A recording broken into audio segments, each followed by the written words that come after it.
Igitondo cyiza kuri mwe mwese mukomeje kugenda mubana natwe kuri channel ya M24 TV. Reka nongere mbaye ikaze ndetse nanabifuriza gukomeza kugira ibihe byiza aho muherereye hose. Abakomeje kugenda babana natwe mu nkuru ziba zagiye zitambuka turabashimira cyane, ariko nongera nkwibutsa ko niba wifuza kujya uwa mbere mu kuba wabona amakuru yacu mu gihe inkuru tuba tumaze kuzitegura ndetse no kuzitunganya.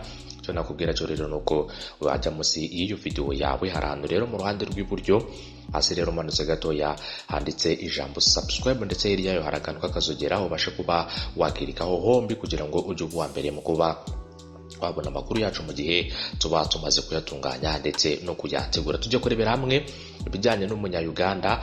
Akaba rero uyu munya-Uganda yarashwe ashaka kwinjiza ibiyobyabwenge hano mu gihugu cy'u Rwanda. Twakugiye tukugezaho inkuru z'abantu rero bagiye barasirwa ku mupaka, bamwe na bamwe rero bakaraswa ubwo bageragezaga kurwanya inzego z'umutekano, abandi bakaraswa barimo baragenda rero binjiza bimwe mu bintu bitemewe hano mu gihugu cy'u Rwanda. Ibinyamakuru bitandukanye byo muri Uganda kuwa mbere w'iki cyumweru ku itariki ya 21 Mutarama byanditse rero inkuru zivuga ko umunya-Uganda warasiwe hano mu Rwanda. Ibi ngibi bikaba byabaye mu ijoro ryo kuwa gatandatu hagana saa 5 z'ijoro mu birometero 3 winjiye ku butaka bw'igihugu cy'u Rwanda. Inkuru yatangajwe n'ikinyamakuru Daily Monitor ikaza rero gusakazwa nyuma n'ibindi binyamakuru byinshi bitandukanye. Yavuga ko umunya-Uganda witwa Theogene Ndagijimana yarashwe n'u Rwanda bimuviramo rero urupfu. Ikinyamakuru kikaba cyavuze ko ngo Ndagijimana yarashwe rero ari kumwe n'ababyara be bagera kuri 2 b'Abanyarwanda bari bagiye muri Uganda gusura abo mu muryango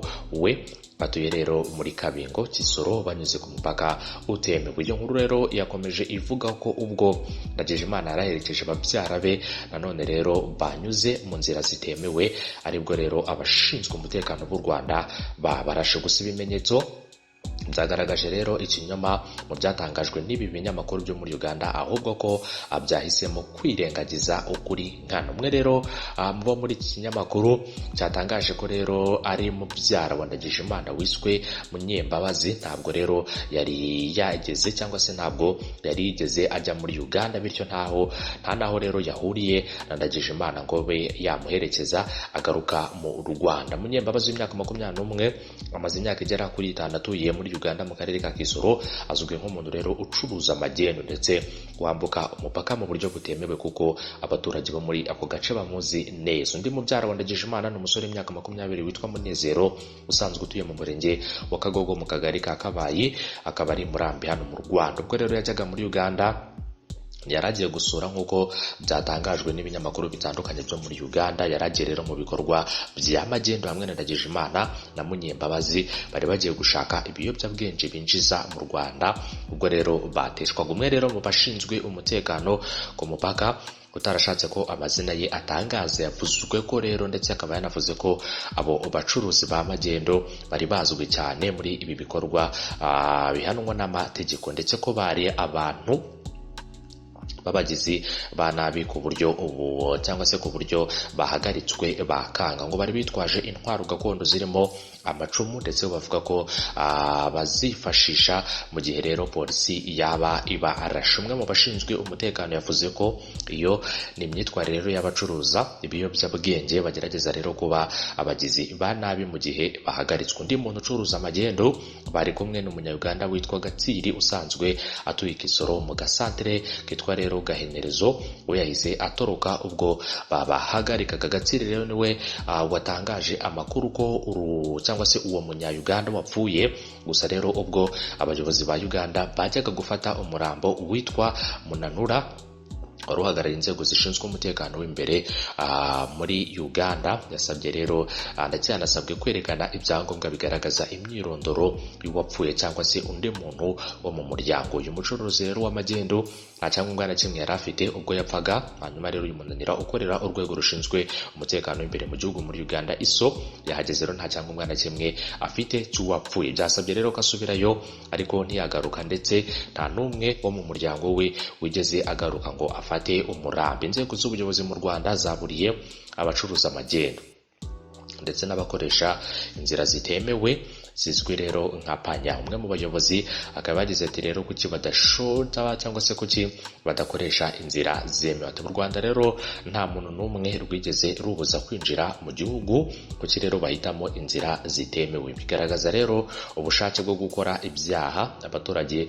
bo mu mpande zombi bahora basaba gukoresha inzira zemewe mu byo rero bakora byose. Polisi y'u Rwanda yongeye kandi kuburira abantu bose kwitandukanya n'ibikorwa by'amagendo, cyane cyane ibijyanye n'ibiyobyabwenge. Aba bagizi ba nabi rero bakaba barashwe, umwe aza guhita yitaba Imana, harimo ababyara be bagera kuri 2. Uwitabye Imana akaba ari umunya-Uganda witwa Ndagijimana ndetse n'abandi babyara be bagera kuri 2, umwe w'imyaka 21 ndetse n'imyaka 20, akaba ari bamwe mu bari bari kumwe nawe.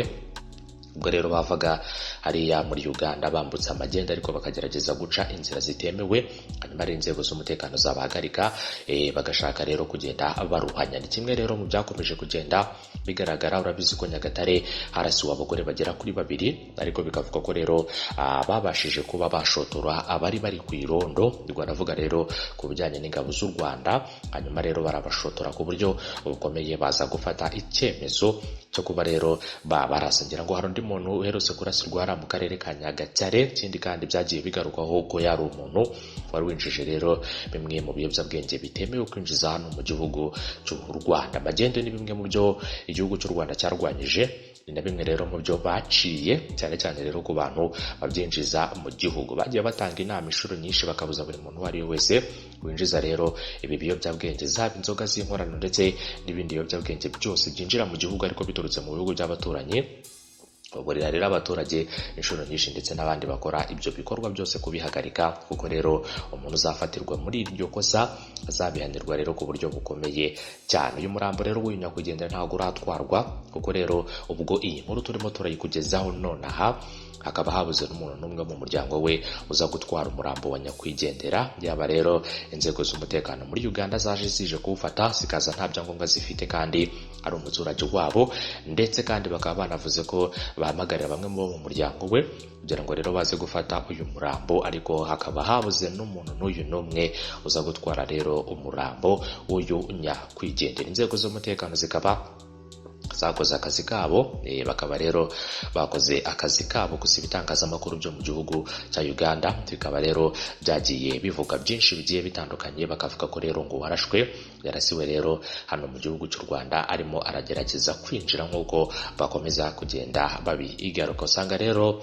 ibitangazamakuru byo mu Rwanda ndetse n'ibitangazamakuru cyane cyane byo muri Uganda, inkuru zo muri Uganda zimwe na zimwe rero usanga ari inkuru baba bagiye bakoresha amarangamutima ku buryo bukomeye cyane. Ugasanga rero ibintu ntabwo babitangaza uko biri, ahubwo bakabitangaza rero mu buryo bugiye butandukanye. Niba bavuze ko rero ngo umuntu yarashwe akaraswa nta kintu yari afite ngo akarasirwa ku mupaka, ibi ngibi rero ntabwo byumvikana, ku buryo mu bantu bose baca ku mupaka bashobora kuba bahitamo kurasa umuntu umwe. Gusa rero ibimenyetso bikaba byagaragaje ikinyoma byatangajwe n'ibi binyamakuru byo muri Uganda, ahubwo ko rero byahisemo kwirengagiza ukuri nkana. Hanyuma rero umwe mu bakorera ibyo bitangazamakuru ndetse na kimwe mu byo ibyo bitangazamakuru byakomeje kugenda bitangaza, ko rero bavuga ko ari mubyara wa Ndagijimana wishwe. Munyembabazi ntabwo yari yigeze ajya muri Uganda, bityo nta naho yahuriye na Ndagijimana ngabe yamuherekeza, hanyuma rero agaruka mu Rwanda. Nk'uko rero bakomeza kugenda babitangaza, bavuga ko bari bagiye muri Uganda baherekeje uyu mwene wabo, hanyuma rero bagaruka bakaraswa. Gusa rero amakuru siko abitangaza, ahubwo ikindi kandi cyaje kumenyekana nuko uyu nguyu bavuze ko ari mubyara w'uyu nyakwigendera atigeze anajya muri Uganda, nta nubwo yigeze amuherekeza ngagaruke hano mu gihugu cy'u Rwanda. Urumva ko babihabanye cyane rero, urumva ko mu gihugu cya Uganda n'ibitangazamakuru byabo bagira uburyo batangazamo inkuru, ariko rero mu rwego rwo kugira ngo buri muntu uwo ari we wese amenye amakuru 5 kuri 5 ibyatangajwe n'inzego z'umutekano ndetse n'ibyagiye bigarukwaho, ni ngombwa rero gukora kuri subscribe kuri Icyo TV ndetse ukananyeganyeza akazogera kugira ngo ujye uwa mbere mu kuba wabona inkuru zacu 5 kuri 5. Hanyuma rero ikindi kandi ujye ubona inkuru mu buryo bugezweho mu gihe tuba tumaze kuzitegura ndetse no kuzitunganya. Ndabashimiye cyane rero abakomeje kugenda babana natwe, mukomeze kugenda mugira ibihe byiza ndetse munakomeze kunogerwa na gahunda zacu makuru ya buri munsi tuba twagiye tugutegura. Jya munsi iyo video yawe kuri subscribe ndetse unanyeganyeza akazogera, hanyuma ujye ubona inkuru zacu gatanu kuri gatanu. Ndabashimiye, mugire umunsi mwiza kandi mukomeze kugenda mugira ibihe byiza. Bazindutse rero bahiga amafaranga n'ubuzima, Imana ikomeze kubafasha kandi ikomeze kuborohereza muri gahunda zanyu, ndetse n'abandi mwese murimo murakora ibikorwa bigiye bitandukanye aho muherereye. Hanyuma namwe reka nkomeze kubifuriza kugira umunsi mwiza ndetse no gukomeza kunogerwa na gahunda zacu mu makuru tugenda tugutegurira, ndetse n'ibindi bikorwa bigiye bitandukanye. Muba muri abana bari ku mashuri, mugire amasomo meza, ndetse n'abandi bari mu bintu bigiye bitandukanye, akazi keza kuri mwese. Umunsi mwiza, munogerwe na gahunda zacu. Bye bye, turabashimiye, mugire ibihe byiza aho muherereye kuri mwese.